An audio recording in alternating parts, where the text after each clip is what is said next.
Hey guys, it's me again, and today we'll be talking about five factors to consider when doing real estate, especially when land is concerned.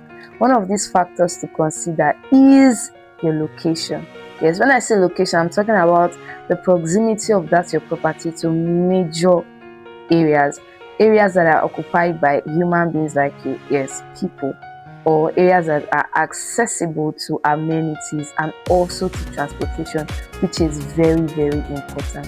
Another factor to consider is the zoning. If we are talking about the land use regulations and the potential restrictions that might arise during the process of the use of this land. So when I'm talking about zoning, you're talking about if and what this land can be used for. Could it be used for agricultural purposes, individual purposes, commercial purposes too? Yes, all those are factors you have to consider. And potential restrictions, you need to be aware, you need to check in order to avoid surprise if that property might stand in the way of the government if they decide to maybe build along that path, and by that time you have built maybe a property, a rental apartment, and then you have to demolish and all that. So this is one of the factors you need to consider. Another factor is the topography. We are talking about the land.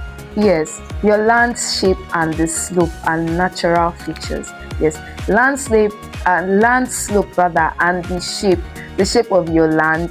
The slope, you're going to check whether it's a slopey area, if it's something that goes uphill or even downhill. Yeah, you check it. And natural features, you check if that your property can be easily waterlogged when issues like rainfall, or when issues like maybe erosions and all that, when it occurs, you check how badly it can affect that your property.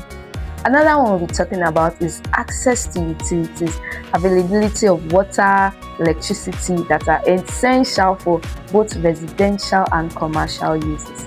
Yes, you check how close or how available water and electricity, which is very essential for every modern home or modern infrastructure. Yes, you have to check how available you can get water. Can you access water maybe from your land? If you decide to dig maybe boreholes, wells, or even tanks, you have to check and be sure that you can be able to access water. And your access to light, check it and be sure it's available. Yes, and then the last one we'll be talking about is potential for development. When I say potential for development, I'm talking about